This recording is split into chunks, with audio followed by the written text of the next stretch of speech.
वैभाविक गुण और क्रियावती गुण दो द्रव्यों में ही होता है, जीव द्रव्य और पुद्गल द्रव्य में। और उसमें भी ये क्रियावती गुण और वैभाविक गुण सिद्ध भगवान में है कि नहीं?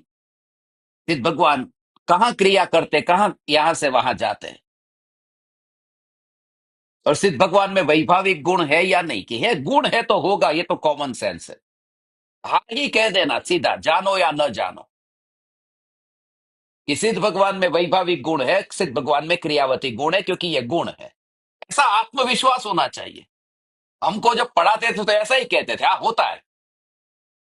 तो उसका उत्तर सुनकर के सामने वाला फिर दूसरा प्रश्न नहीं पूछेगा, फिर आगे की बात आगे देखी जाएगी कि हाँ, जीव और पुद्गल में क्रियावती गुण है, सिद्ध भगवान में क्रियावती गुण होता है, सिद्ध भगवान में वैभाविक गुण होता है, क्योंकि गुण है और गुण अनंत काल तक टिक के रहता है।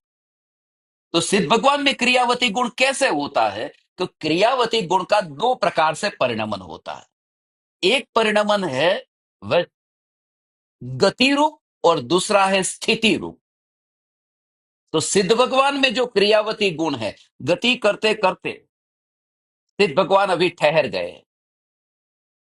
तो लोक के अग्रभाग पर, यहां से जब मध्य लोक से सिद्ध भगवान ऊपर गए, तो वहां जाकर के रुक क्यों गए?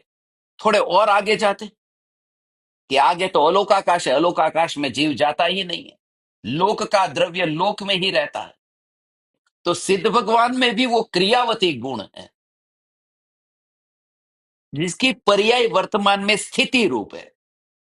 समझ में आए? पर्याय किसी भी प्रकार की हो सकती है, गति रूप या स्थिति रूप। तो धर्मास्तिका द्रव्य है, वो भी स्थिर है ना, तो उसमें भी फिर क्रियावती गुण की स्थिति वाली पर्याय कह दो।